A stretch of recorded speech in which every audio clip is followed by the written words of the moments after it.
Alric was there, in Raziel's place. The faces of his congregation were looking up at him, hypnotized by his beauty. He had to fight to keep Raziel's alien personality from taking over his own. This flesh was foul, these believers doomed. Raziel was revolting. Alric's disgust propelled him out of Raziel's body. He was outside Raziel, looking on. He saw a man of such beauty that he lit up the walls around him. Alric looked away. He could see the demon underneath. He looked around. Deep blue inlet with gold, sirens, panic. Something had gone wrong. Alric tasted Raziel's anger at the intrusion. The place became dim, and the image of the planet with the eight-pointed star shone down suddenly from overhead.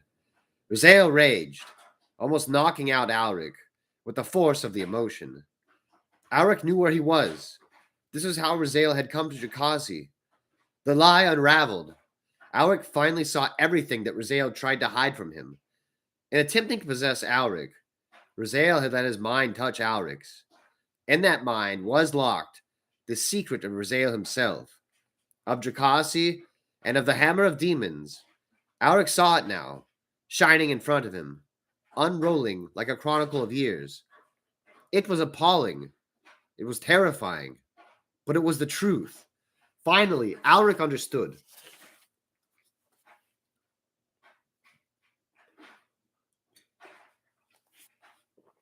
Let's say we're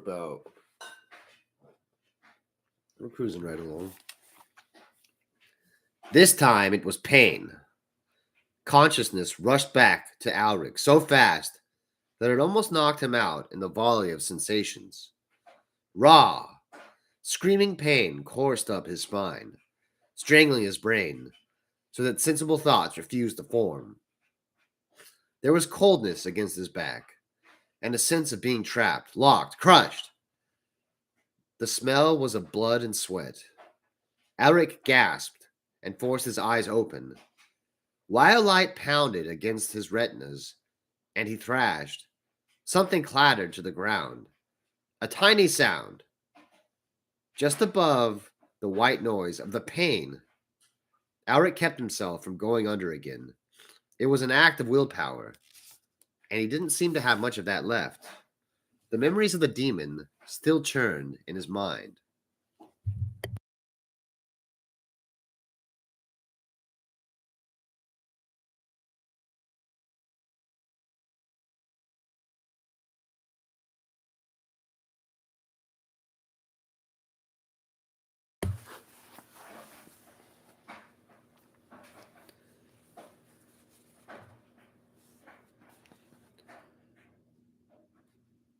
He tried to strangle them, choke them down, clean out his mind with faith. His chest heaved, and he nearly blacked out. Then he could breathe again. He knew the truth. He wanted to tell someone, but first, he had to know that his mind was intact.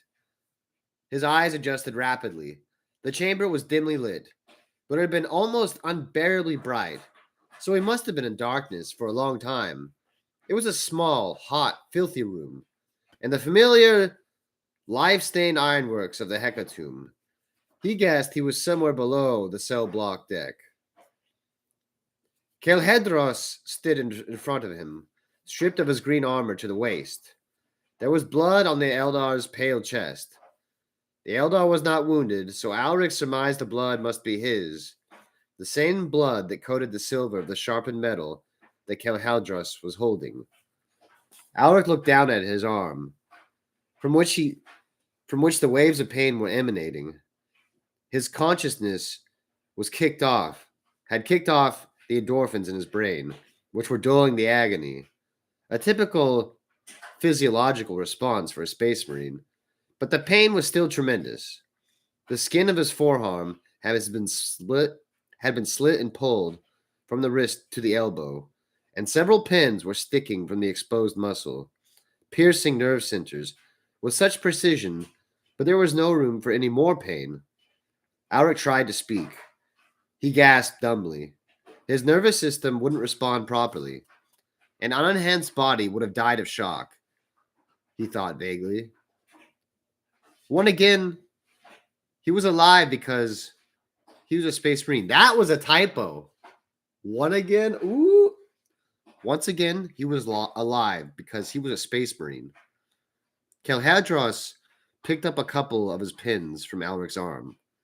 Alric was able to think again, and he exhaled raggedly, chest heaving. He realized that he was chained to the wall of the room with his arm, strapped down more firmly than the rest of him, so Kelhadros could work without Alric's thrashing disturbing his precision. There you are, said Kelhadros. What? Where? Why am I here? You were delirious. You have been for some time. You have been for some time. I was attempting to bring you back to a level of consciousness where you could be dealt with. Have I succeeded?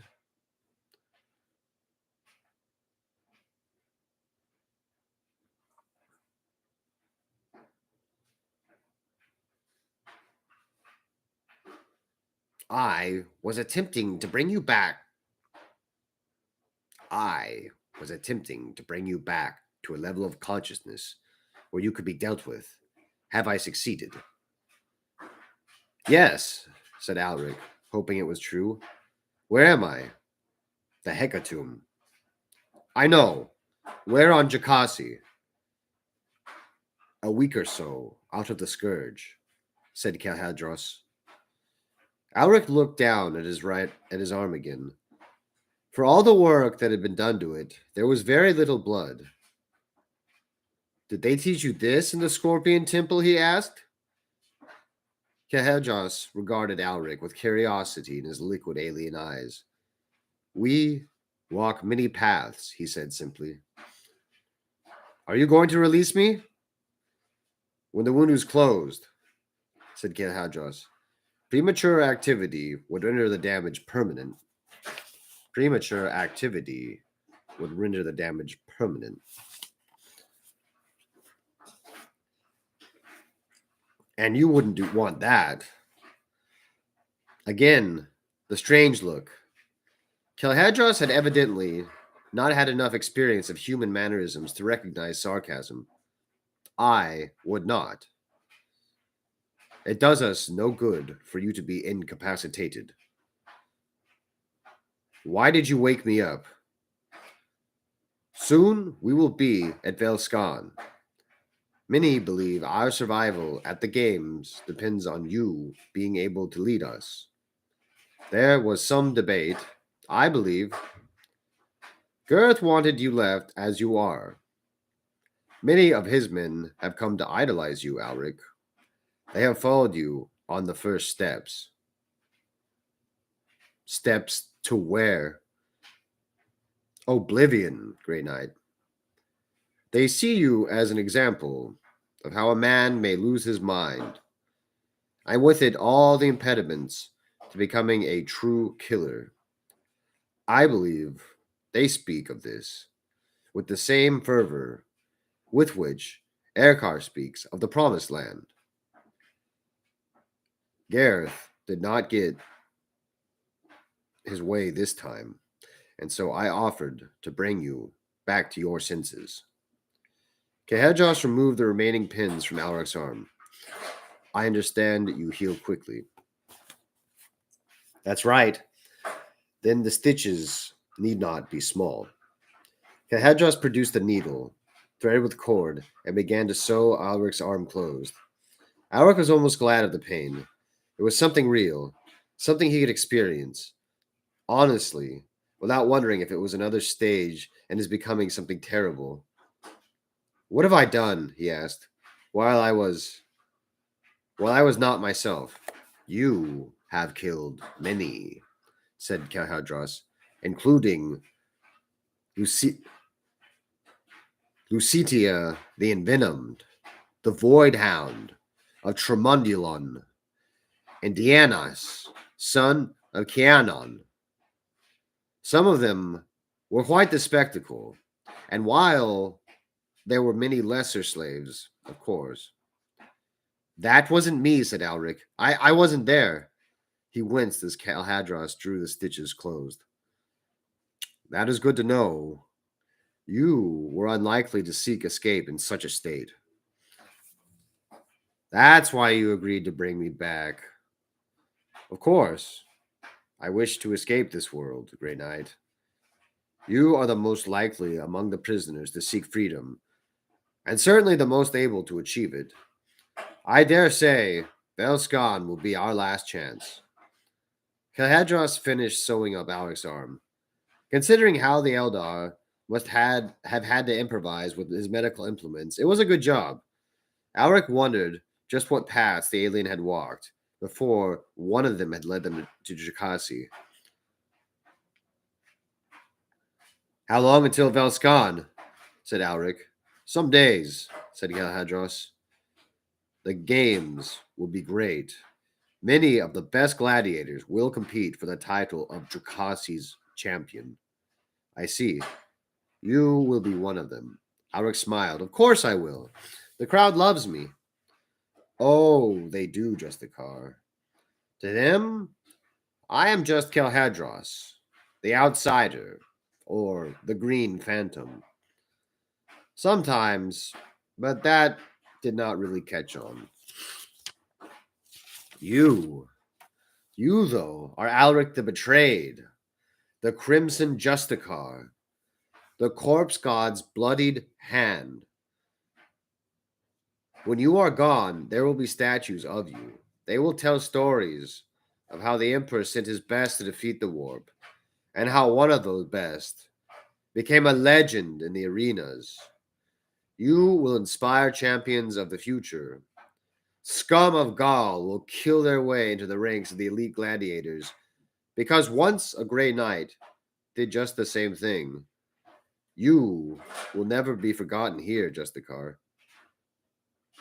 You sound like an enthusiast of mine, alien, said Alec bleakly. Fame is one of the routes to survival on Jakasi, replied Gelhadros, unfastening Alec's restraints. It is not the one I choose to follow, for becoming something I am not is inimical to the path I walk.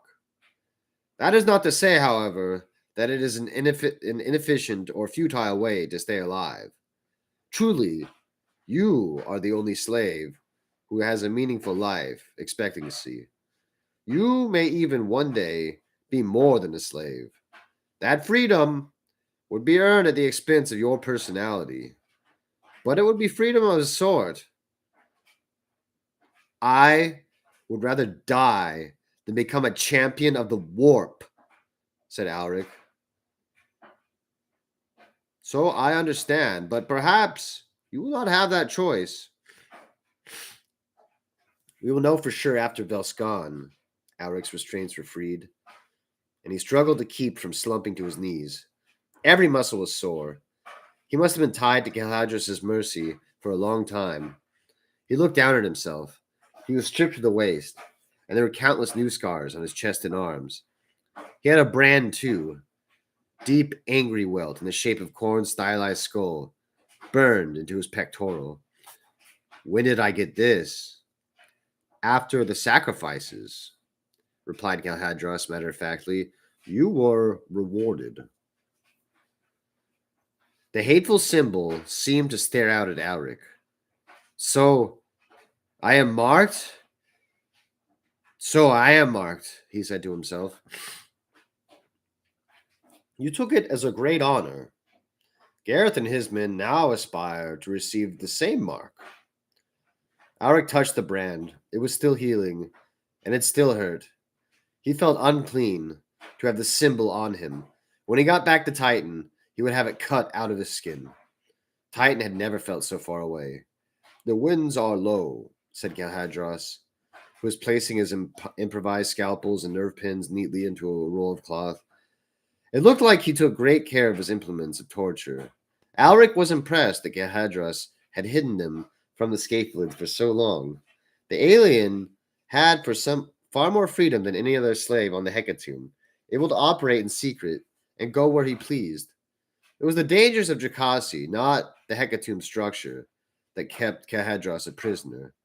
The slave masters will order us to the ore deck soon.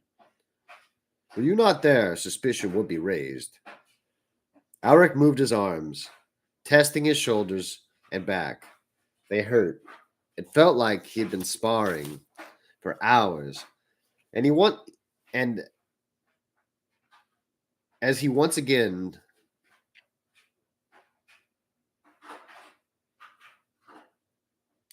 it wasn't just the restraints. He had been fighting constantly for days, with few breaks. He must have won great glory for Khorne. He must have taken dozens of skulls for the Skull Throne. Then I must be ready to work, he said. It would not do for Alec the Betrayed to be late.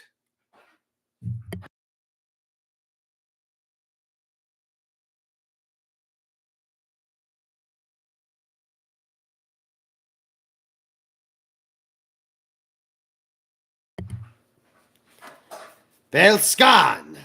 Did some ancient god demand that glory be? And did Belskan spring up in response? Did some titan desire an altar to bloodshed? And did he build Belskan in the image of his madness? Did some battle between the gods of the warp take place there and scatter their weapons upon Jakasi? A steel rain that left a mighty heap of war gear to be inhabited. Belskan's form drives men mad to look at it. Swords and shields, helmets and spear shafts. Everything that one man might use to maim another in titanic proportions heaped up on the blood shore. Here's a temple in the palm of a gauntlet. There's a dock forged from a broadside blade. There spins a stirrup, hung with the dead of 100 executions. Everywhere is Belskan, maddening in its size. And this question burns like a hollow pain in the soul. What manner of slaughter could these immense destructions? What manner of slaughter could create these immense instruments of death? What majesty in this place, the capital of all Jakasi, seat of its greatest lords? What glory to the blood god? What oath to death? What image of slaughter and the hells that follow is encompassed by that war-forged city, Belskan? Mind Journeys of a Heretic Saint by Inquisitor Helmander Oswin. Suppressed by order of the Ordo Hereticus.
Alric saw Belskan for the first time from the Hecatomb's ore deck. The ship was making a stately approach to the capital, saluted by the ranks of warriors who stood guard on the banks of the Blood River. The slaves around him had their heads bowed, concentrating on keeping the rhythm beaten out by the scatheless slave master. Alric, however, wanted to see just what was waiting for them. "Just a car," said a voice from behind him. Alric risked a glance around and saw that Haggard was sitting behind him. The old Sawbones had suffered greatly recently. His eyes were hollow, and his skin was an unhealthy pale. He had fought too, for he sported several fresh scars and wounds that he must have dressed himself. But Alator was sparing none of his slaves in the run-up to the Velscon Games. "It is good to have you back." "Thank you, Haggard." "You are back, aren't you?" Alric smiled. "I was not myself for a while. Then Alator tried to have one of his pet demons take control of me. I did not cooperate, but resisting cost me of my mind for a while." "You did some terrible things," said Haggard. "I know. But then that was true before I ever even came to Dracazi. They are talking about you as a challenger for the title." "Who is?" "Garethsmen. They are not really with us anymore. Vanalator has promised them something. If they fight very well, and the Scapelids too, Erkar and I, and some of the others, we talked about killing you. The Scapelids found out, and they were pretty descriptive about what would happen to us if Vanalator's best prospect got hurt. Then I am grateful that reason prevailed." Haggard smiled weakly. "I suppose. I already betrayed you once. Twice would just be rude." "No, Haggard. You did what you had to do to survive. I cannot begrudge anyone that. Not after what I have done on this planet. At least it will end here." Alric glanced again at the city passing by. He saw the palace of Lord Ependrake, built into a vast human skull, with a corroded dagger thrust through one eye. The skull was from the remains of one of the Titanic warriors that had fought over Jakasi, and it grinned monstrously down over the city. "We break out here." "Why here?" asked Haggard warily. "What is here in Velscon?" "The Hammer of Demons," said Alric.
10,000 soldiers of Velscon fell on their swords in the city's greatest parade ground. The bowl of the upturned shield began to fill with blood as the armored bodies slid down their blades, grimacing as they refused to cry out in pain. Not one of them did, and in perfect disciplined silence they died to anoint the Velscon spectacle with blood. The final bodies stopped spasming. The priests of Khorne wet the hems of their bronze-threaded robes as they wandered among the sacrifices. They scraped through the pooling blood with their ceremonial blades and pored over loops of entrails. They examined the angles at which the soldiers' swords had pierced their bodies. They lifted the visors of the helmets, taking careful note of the final expressions on their mutated faces. For several hours, they pursued their divinations until swarms of insects descended upon the fresh corpses, and the blood began to congeal in fascinating patterns on the surface of the bronze shield. Finally, the priests conveyed at the shield's rim. They discussed the matter for a long time, sometimes arguing, and sometimes letting the more venerable of them address the others. They licked blood idly from their blades as they debated. Finally, they came to an agreement. One of them, the most ancient, was sent to deliver their pronouncement to the palace of Lord Abendrake, the giant skull with the dagger through its eye, grinning down at them from its place atop the city. The divinations had proven encouraging. Blood had flowed in such a way that promised more blood would soon follow, that Lord Abendrake and the armies of Jacassi would not have stemmed its tide if they had wanted to. Every torn sinew suggested blood and carnage on a grand scale. Corn had smiled upon the battle-forged city. The Velscon games could begin.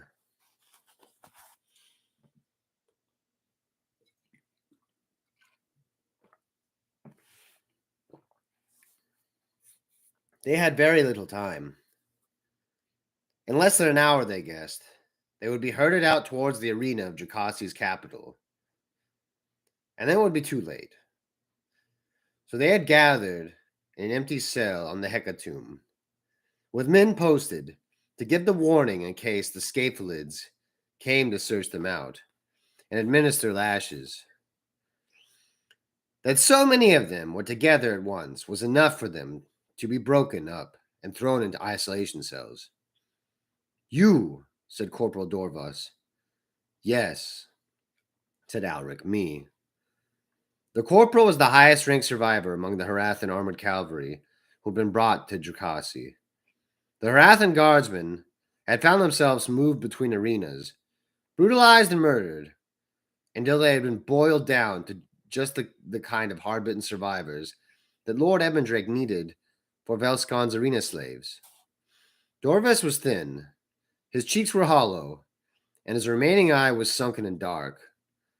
He still wore the remains of his Harathan fatigues, which contrasted with the makeshift knives he wore in a belt across his chest.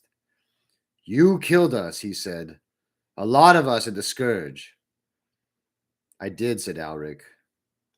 I almost fell to corn. But I did not fall all the way, and I was brought back. Some of us finally lost. We finally lost the will when they realized a space marine had turned to the enemy. First, you abandoned the line at Pale Ridge, and then you were the executioner in that arena? Dorvas's voice was level, but there was much hate in him. So much he was almost quivering with it. You can hate me, Corporal, and refuse to have anything to do with me. Or you can put that aside for a few hours and cooperate with us. If you do the latter, you will have a chance of getting off this planet. Dorvas sat back and looked at the other people gathered in the chamber. Erkar, the evangelical ex-naval captain, stood on one side of Alric. On his other was Gareth, who even to an outsider's eyes was obviously a psychopath, a killer of impressive pedigree. Hagar the surgeon and the alien Kelhadros completed the ragged escape committee of the Hecatomb slaves. Alric couldn't quite imagine what it would be like seeing them for the first time. The Space Marine and the Eldar in one place, without trying to kill each other, was remarkable enough. What are our chances? Asked Dorvas. I wouldn't have smuggled you in here, said Kelhadros, if there was no point in doing so. You're lucky I didn't kill you the moment you put your Xenos hands on me, said Dorvas to the alien. Then you'll understand why I had to use uncultured methods, said Kelhadros smoothly. Alric trusted only Cahedras to make off the hecatomb and back again without detection, and at Alric's order he had brought the blindfolded Dorvis to the lower decks. Then what's the plan? Asked Dorvis. Kill 'em all, said Gareth with a smirk. That's it? Asked Dorvis. It's a bit more settled than that, said Alric. But essentially, yes. With the help of Elscon's arena slaves, we can force an uprising in the arena. If it happens during the contests, the confusion will be great. Believe me, the crowd can be a weapon for us, if we know how to use it. So I hear, said Dorvis. They say a space marine caused the riot at Gorgoth. Guessing it was you. Since there aren't too many space marines around. Except, even if you're right, there are some old boys among the arena slaves who remember the last revolt. Every single one of the runners died. Even if we break out, we can't hold the arena or anywhere else against the Ophidian Guard. The big guy here has a plan for that, said Gareth. He isn't being too open with it, though. The fear of any revolt being crushed is really what keeps us here, said Erkar. Us and all the other slaves in Jakasi. If we are to overcome that, Alric, we need to know there's at least a chance that we can survive the aftermath of any escape. That's right, said Gareth. Golden Boy here might be willing to go out with a bang for the Emperor, but the rest of us would like to have a couple more years to enjoy that freedom. All eyes were on Alric. It was true. His word had got him this far. It was time for him to be honest. Who among you, he began, has heard of Raziel the Cunning?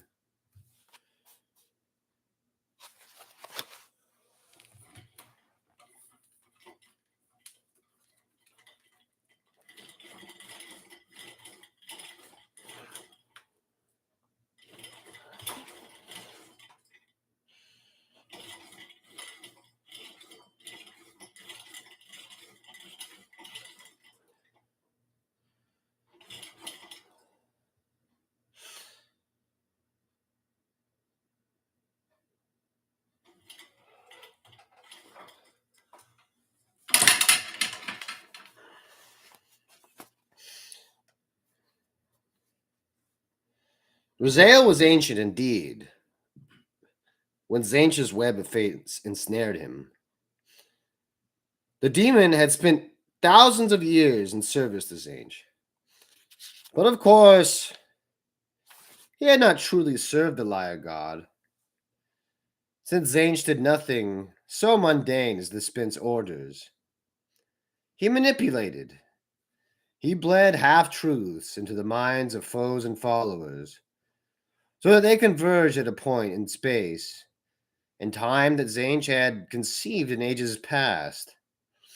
Very rarely he spoke to the souls of his servants. It was a great honor, and yet a thing to be greatly feared, for he still lied. It also meant that Zainch was displeased enough to commit the great mediocrity of speaking to his servants as a god. Zainch required souls, new servants, perhaps, or fodder, or maybe playthings to be caged in a maddening labyrinth in the warp, so that Zainch could observe their torment with a smile on his thousand mouths. He required souls nonetheless, and the holier the better. The more they believed in the corpse emperor, the false god entombed on terror, the sweeter the madness would be. Raziel the Cunning was tasked with finding such souls and delivering them to Zainch. Why they were needed did not matter to Raziel. Quite possibly, Zainch needed none of them, and it was merely the act of their abduction that would set in motion some impossibly complicated sequence of events that Zainch wished to come to pass. It was of no consequence. Zange came to Raziel in dreams and portents, and spoke to him in 1,000 voices that innocence were required, and that was all that mattered. Raziel had taken many forms in the past. It was inimical for one such as him to appear as any one creature for long. But for Zange, he was willing to take on a face of mediocrity. He became a human. He made his human magnificently handsome, glowing with charisma. With the irony of the liar god, he was fondest. He made every word of this human seem the truth. He came to a belt of isolated worlds and proclaimed himself a prophet, flitting between these childlike worlds and beguiling their people. It was not easy.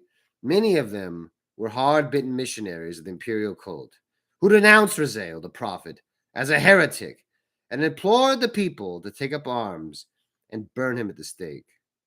A few even claimed the demon was from the warp, come to tempt them towards some terrible fate.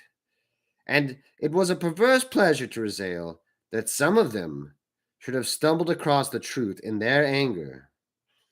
Raziel was too brilliant to fall to the torches and pitchforks that the mobs raised against him. For every emperor-fearing citizen who wanted him dead, there were 2 or 3 more who looked upon the bleakness of the universe and sought to find something more in Raziel's promises. His cult grew, and soon, without any further prompting from him, preachers spread his word. Nobles and governors fell under the spell, for they knew more than anyone how tiny and insignificant any one person was, and they yearned for something more in their lives. That was when Raziel invented the Promised Land. He would take them somewhere free of suffering and hatred. They would be no more. There would be no more tithe takers forcing them into poverty, no preachers turning every innocent thought into sin, no law to keep them in fear. They would be free.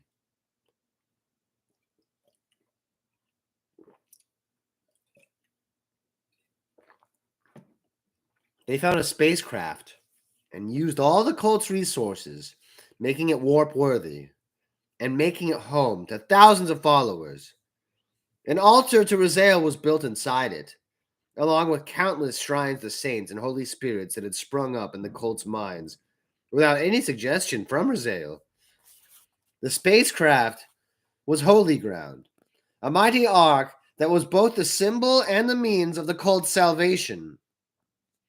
On the day when the craft was to be consecrated and launched, Raziel appeared to them and told them how they were going to get to the Promised Land. The great warp storm of the Eye of Terror, the weeping sore in the night sky, was their destination. There, hidden among the Eye's corrupted worlds, was a rent in this cruel universe, through which the faithful could reach the Promised Land. The Eye of Terror was a test, an icon of fear, through which the faithful had to pass to prove that their souls were resolute enough to deserve entry into the Promised Land. There, the true emperor would receive them, and they would live in bliss for eternity. The ship was launched. Raziel was on board, basking in the glory of an altar built to him, mocking the congregation with every word and blessing the ship. It reached the Eye of Terror, and the wayward tides of the warp were calmed, perhaps by chance, perhaps by the impossible will of Zange. The ship surfaced from the warp to be confronted by a bright slash in space, the tear in reality beyond which Zange waited to consume or torment the thousands of pilgrims singing Raziel's praises. The pilgrims, though, were only human, and they were fallible. Their navigator had failed to take into account one of the many worlds that drifted across the Eye of Terror on the echoes of the warp's haphazard tides. One such planet was in their path as the ship exited the warp, and the ship was caught in its gravity well, its course spiraling down towards the surface. The pilgrims screamed. Raziel raged in frustration. He had come so close to fulfilling his ancient's will. He would surely have been elevated to something higher in gratitude for delivering the pilgrims, granted a sliver of insight into the great mystery of the universe. Now some mundane technical matter had forced his plan awry. Raziel stayed on the ship, using his sorcery to force it back on course. But Raziel's powers were not enough to compete with the gravity of a planet. Through the ship's view screen, the pilgrims saw the immense eight-pointed star scored into the planet's surface, formed by canals and rivers filled with blood, and a few of them realized what fate their prophet had truly led them to. The ship crashed into a city, and its structure was sound enough to keep it intact, but the minds of its inhabitants were not so sound. The madness and murder that followed was so terrible that the whole planet heard an echo of it. Raziel slipped out of the ship and hid among the planet's terrible, blood-soaked cities, and eventually would be challenged and defeated by the young champion Venaltor. This was the truth that Alric had unraveled from Raziel's fevered memories. The name of the planet was Drakasi. The name of the ship was the Hammer of Demons.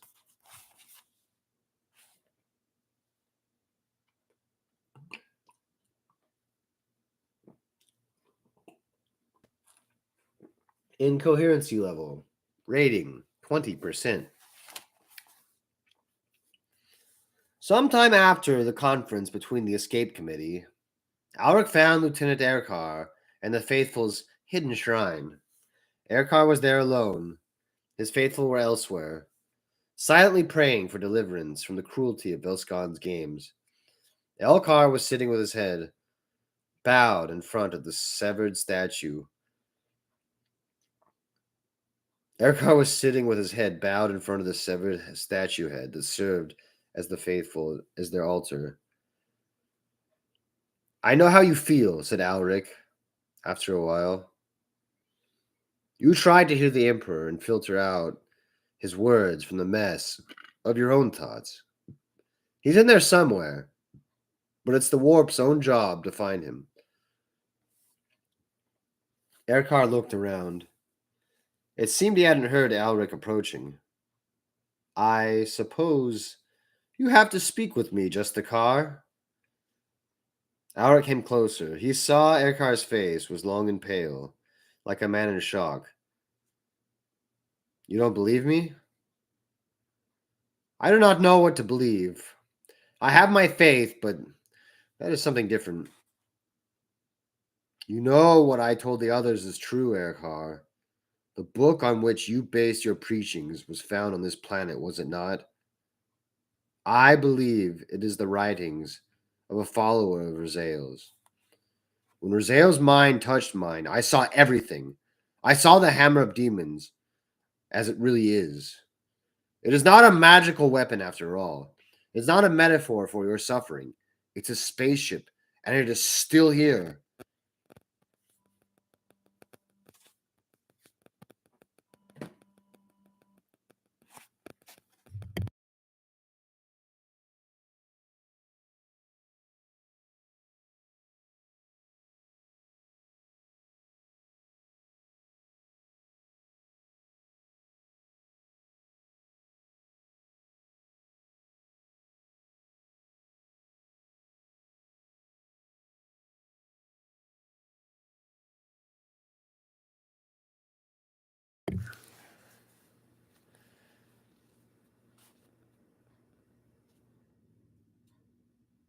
So everything we believe is just a product of corruption and lies, said Erkar. Woven by a demon? He took his prayer book from inside his uniform jacket. It was tattered and torn by the years.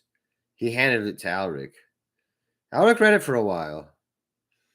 Erkar sat looking at him. And Alaric could not fathom what he must have been thinking, with everything he believed shaken so profoundly. It was the ship's log, written by a captain whose mind was taken up with religious visions. The daily entries read like parables. The ship was described as a metaphor for faith, its journey as a voyage for the soul. The captain's thoughts were written down as sermons or hymns. Without knowing that there was a real ship, it would have been easy to believe that the Hammer of Demons was just one more metaphor among many. The faith is not a lie, said Alric. How many of your faithful would have survived without it? How many would have been corrupted? What do you care? Snarled Erkar. Never did you believe. Never. We were a resource to be exploited. And now this demon claims to have brought the hammer here? I saw into its mind, said Alric. It was as clear as day. How do you know this is not just more lies? Erkar got to his feet. Wow, that was really bad. Erkar got to his feet. Alric told him that everything he believed was a fiction, and his disbelief was turning to anger. This could be the demon's last curse to break us apart, or take away the only thing we have left, or just another part of some plot to do the liar god's bidding. I doubt Rizeo's plan included failing to possess me, said Alric.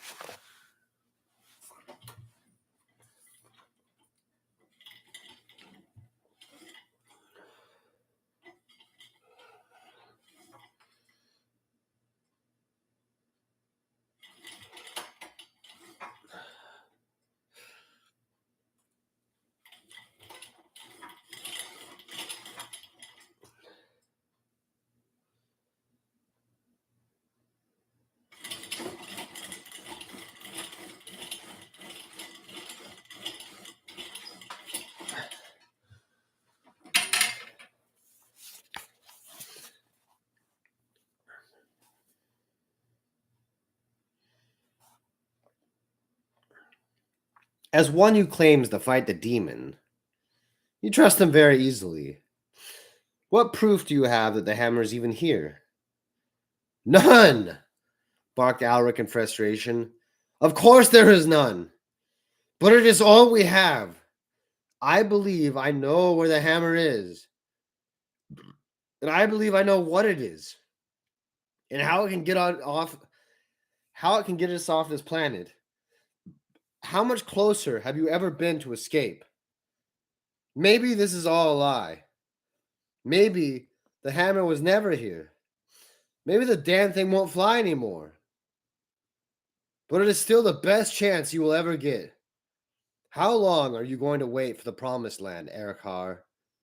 Until the last of you are dead or mad? Erkar shook his head. You're using us even now, he said. You need a spaceship crew. My faithful and I are the closest thing to it. Otherwise, you just leave us here. No, said Alric. We're all going. I need you to fly the hammer. That's true, but more than that, I need to hurt Jakasi. Think about it, Lieutenant. If the planet's best slaves disappear from under the Lord's noses, at the height of their greatest games, what would the consequences be? Think of the insult to their god. Think of the recriminations. If nothing else, imagine the looks on their faces when they realize we have fled. Sooner or later, you will die here, and your skull will be a part of Korn's throne. If you had a chance to avoid giving them that much, is your duty not to take it? Survival is not enough. You will defeat Korn. Is that not enough? Erkar slumped back against the makeshift altar. He looked back at Alric, and there were tears brimming in his eyes. I want to leave this place. I want that so much. And now that chance is here, but what if it is just another lie? There have been so many Justicar about the Imperium, about the Emperor. Now the lies of demons and the desperation of condemned men have brought us here. Where can the truth be in that? Think of it this way, said Alric, kneeling down so that his full height didn't tower so much over Erkar. If we fail, we die. I believe that when we die, we join the Emperor at the end of time, to fight by his side against all the darkness of the universe. That is not such a bad thing. To die trying to wound the pride of the blood god. Well, that is quite a story to tell all the other ghosts. Emperor, forgive me. I want to leave here. I want to die. I cannot see my faithful suffer anymore. I am just a man. The saint would stay here. The saint would suffer and become a martyr to show the galaxy what willpower and the Emperor's word can do. The saint would lead his followers off Jakasi and back to the Imperium, so he can preach to the rest of the galaxy what he has learned, said Alric. You might be just a man, Erkar, but that is all any of us are. If we survive this, it will be you will be something more. If we don't die a good death, which is more most citizens will ever get, it will hurt them, said Erkar. You promise that? I promise, Lieutenant. Fly the Hammer of Demons off this planet, and they will never forget the shame. All of us will leave. Everyone you can get. Everyone. Then we will be with you.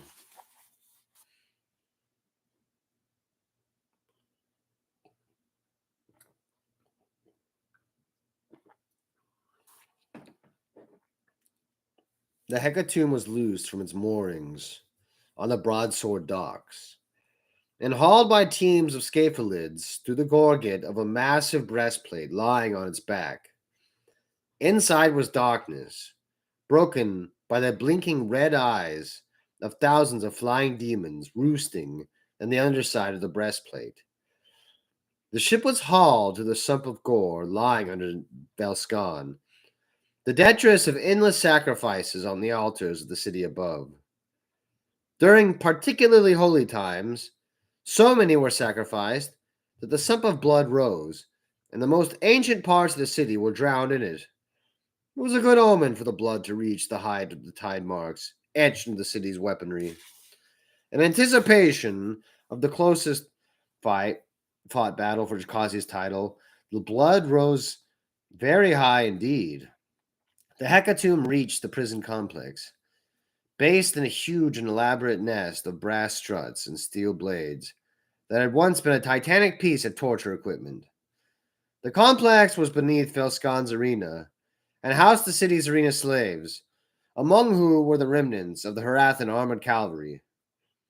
The Hecatomb was moored at the prison docks to keep Venalator slaves from mixing with the arena slaves.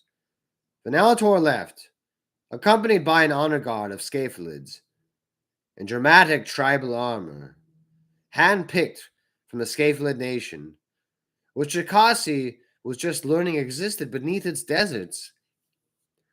Many of Venalator's slaves went through final training sessions to keep them sharp, carefully selecting which weapons and armor they would take to the games. Many of them prayed. A few of them wept, convinced that their end had come at last, and that they would die under the eyes of Elskon's citizens. The orcs were unusually quiet, with one ear growling to them in crude orcish language for hours. Not all of them knew that Alric had planned an escape. Fewer still knew the sheer insanity of what they would have to do after they got out of the arena.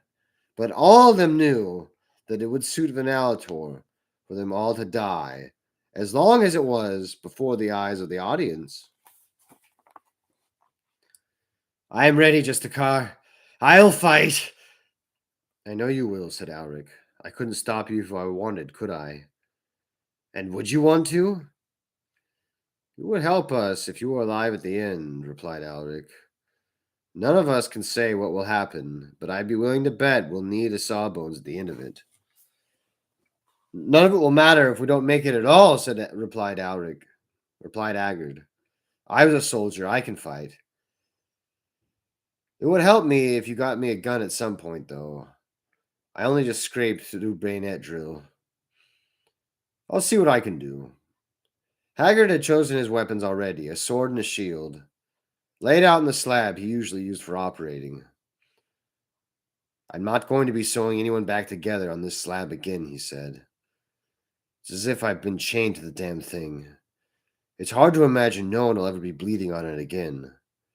The Hammer of Demons had a medical suite, said Alric, recalling the images of the ship from Raziel's memories. Autosurgeons, synth flesh weavers, maybe even medical servitors. Haggard smiled. Don't tempt me, Justicar. We have to get there first. And we will. I just have one thing to ask of you. The blade you pulled out of me, do you still have it? The sword? Yes, I have it. I need it. It won't be much of a weapon for you, Justicar. It's no bigger than a dagger. I don't need it for that. Very well. Haggard reached into one of the pouches in his stained apron and took out a bundle, carefully wrapped in strips of cloth that Haggard had used as bandages. He handed it to Alric. I think it's poison, said Haggard. I guess you can filter that out. I don't have that luxury, though. Alric unwrapped the bundle.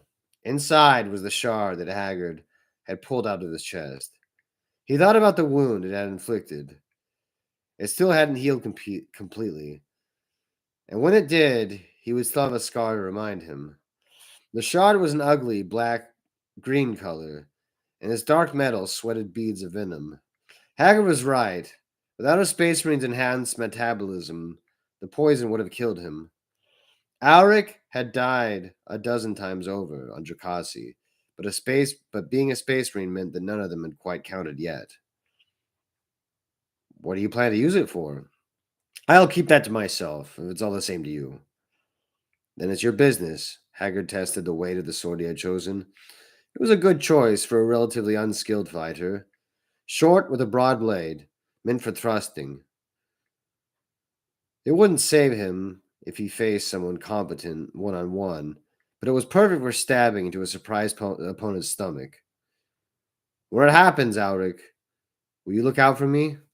I don't know, replied Alric simply. I will if I can, but it will be too chaotic in the arena to make any promises. Then at least, don't leave without me. Everyone's going, Haggard. If anyone thinks you're not among them, they answer to me. I know, it's just... I got left behind once on Agrippina. If it happens again, that's the end. Salvation be damned. I'll just fall on this sword and get it over with. It will not come to that, I can promise that, at least. Now I need to find a weapon, too. I left my axe buried in Ophidian guard at Gorgoth. Choose well, Alric. They'll make you fight the best. You're famous, and they want a show. We'll give them a show, said Alric. It's just not the one they came to see. With their burning eyes and smoldering skin, the possessed guards were the terror of the prison. They were not so much cruel as calculating, treating the prisoners as subjects to be molded into suitable arena fodder through fear and brutalization. Their leader, a hulking thing named Krulson, who had a face crushed into a grunting, pig-like snout, gave the order for the slaves to be herded from their cells into the preparation chambers. Above them, the sound of the audience echoed down. Hundreds of thousands of voices were raised to a hymn, to blood to violence. Blood began to seep down the walls as it soaked through the arena sands, freshly let from the throats of the first sacrifices. The cries of the priests cut to the crowd's roar. They were reading Korn's words from the patterns of blood on the sand and crying the resulting phrases in the stands. It was a familiar sound of Elskon's arena fodder, but never had it rumbled so loudly above them, and never had the blood run so thickly down the prison's brass walls and steel blades. The preparation chambers held the prison's collection of weapons. Whips and cruel hooked blades were preferred. The Hrathen guardsmen took the swords that most resembled the cavalry blades with which their forefathers had fought, the horse tribes of their home that had never seemed so far away. Other slaves, many of them imperial citizens, taken in raids throughout the embattled Eye of Terror, armed themselves with whatever looked like it might keep them alive the longest. A few of them knew they would never be herded to those preparation chambers again, never suffer again under Krulskin's whip. They were getting out or they were dying. They would have to trust the Space Marine, and many of the Harathans blamed the Space Marines for the disaster at Sarthis Majoris. However, Alric was as good an ally as they could expect to find under Kasi. This was their only chance. "Now you die!" bellowed Krulskin, cracking his whip. "Now you die, you lucky ones! Rejoice! Death is your servant! Welcome him, welcome Korn! Korn is your lord! Die for him!" Krulskin snorted jubilantly. To see the doomed men and women huddled beneath him, arming themselves, ready to entertain the great and powerful of Jakasi, seemed to give the possessed creature great pleasure. A few of them, those who knew what was to come, simply waited for the real spectacle to begin.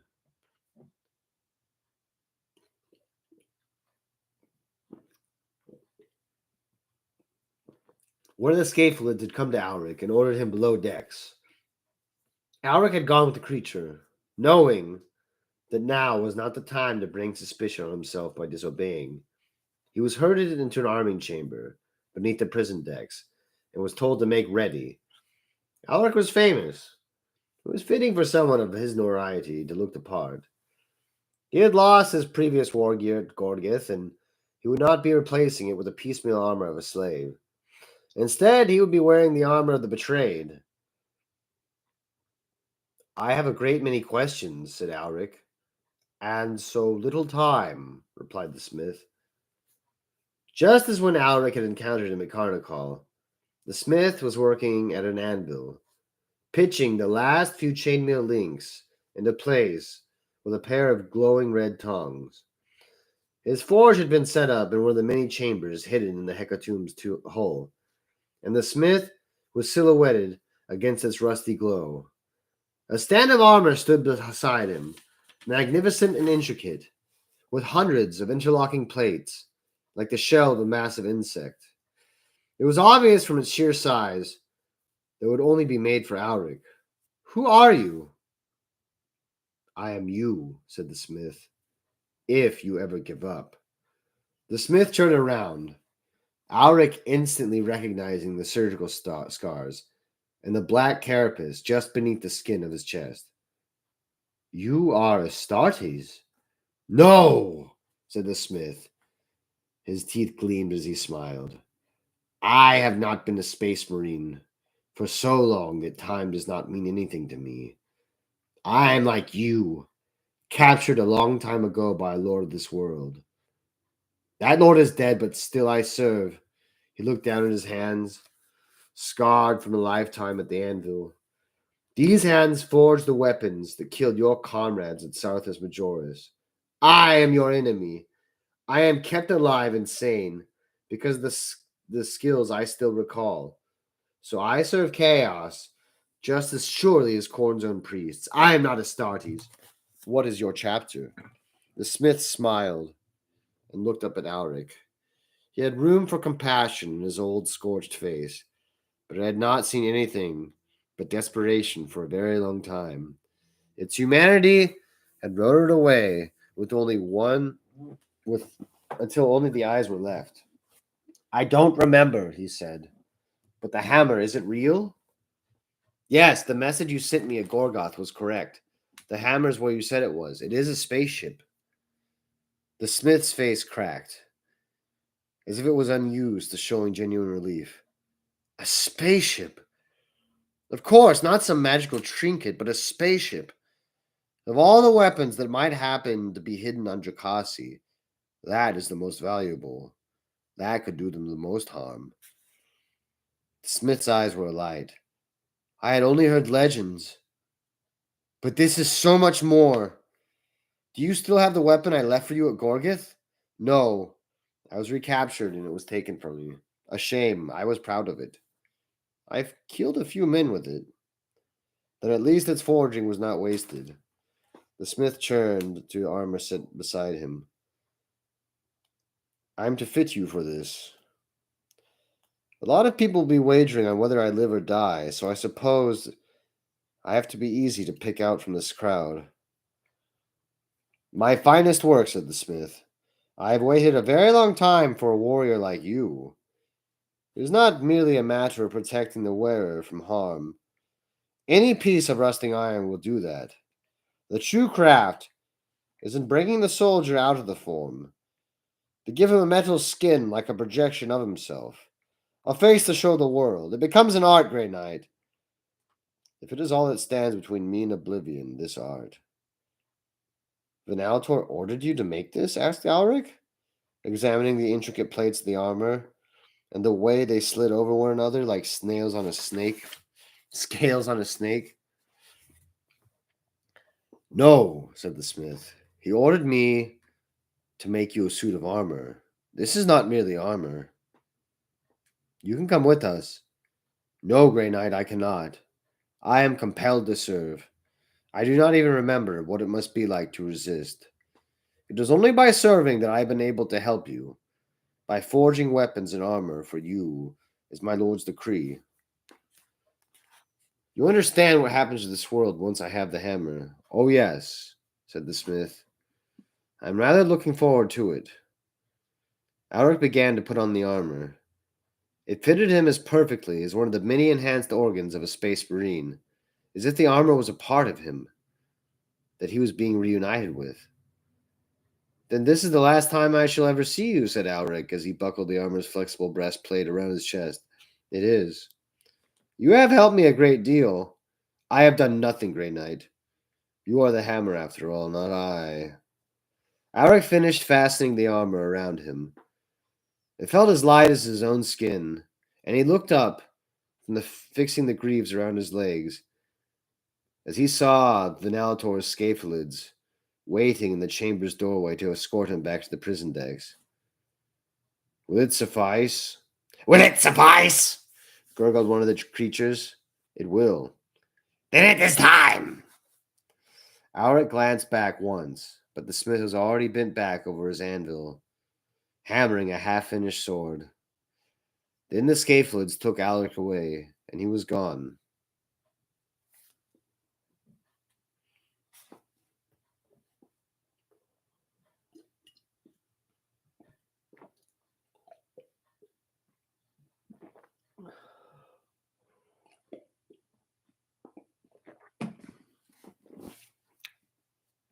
It started, said Alric.